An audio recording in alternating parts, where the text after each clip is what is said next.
Hey, what's up everyone? Welcome back to my YouTube channel, and if you're new here, don't forget to click the subscribe button and hit the notification bell beside it for you to get notified whenever I upload new videos in this channel. Ano bumili ng Philippine stocks sa Gcash?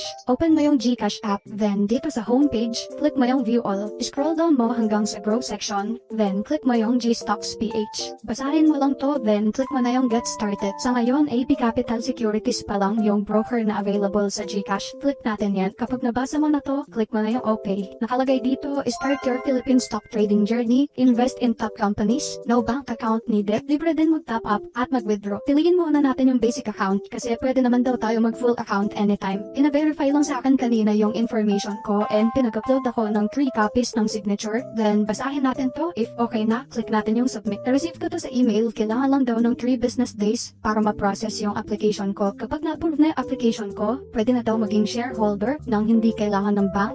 Makakapag-invest na rin sa over 280 companies na nasa PSE and zero top-up at withdrawal fees. Approved na yung account ko sa AB Capital dito sa Gcash kaya makakapag-trade na ako ng Philippine stocks. Dito sa homepage ng Gcash app, click lang ulit natin yung View All, tapos scroll down hanggang dito sa Grow section, then click na natin yung Gstocks PH. AB Capital Securities pa lang yung available na broker dito sa Gcash, click na muna natin yan. Nag-open yung market ng 9 ng umaga hanggang 12 ng tanghali. Then merong isang oras na lunch break, babalik ulit ng 1 PM, then magko-close ng 3 PM. Dito ipapakita sa atin yung interface ng Gstocks PH kung paano gamitin. Etong portfolio value, dito makikita yung current value ng stocks na binili mo at saka yung pera na pwede mong i-invest. Dito sa stock value, ang pinapakita lang neto yung current value ng stocks na meron ka. Etong money to invest, ito yung tinapap mo na pera dito para makapag-trade ka ng stocks. Pwede mo tong i-withdraw anytime. Sa pending top-up mo na mapupunta yung pera na ililipat mo galing from Gcash wallet papunta sa Gstocks PH. Merong 1 business day na processing time. Dito mo makikita sa withdrawable money yung amount na pwede mong ma-withdraw. Then mapupunta dito sa pending withdrawals kapag withdraw mo na. Within 2 business days yung processing time neto. Dito sa baba nakikita natin na 50,000 pesos yung maximum na pwede nating i-top up kasi naka-basic account pa ako. Pero pwede yan tumaas kapag nag-upgrade ng account.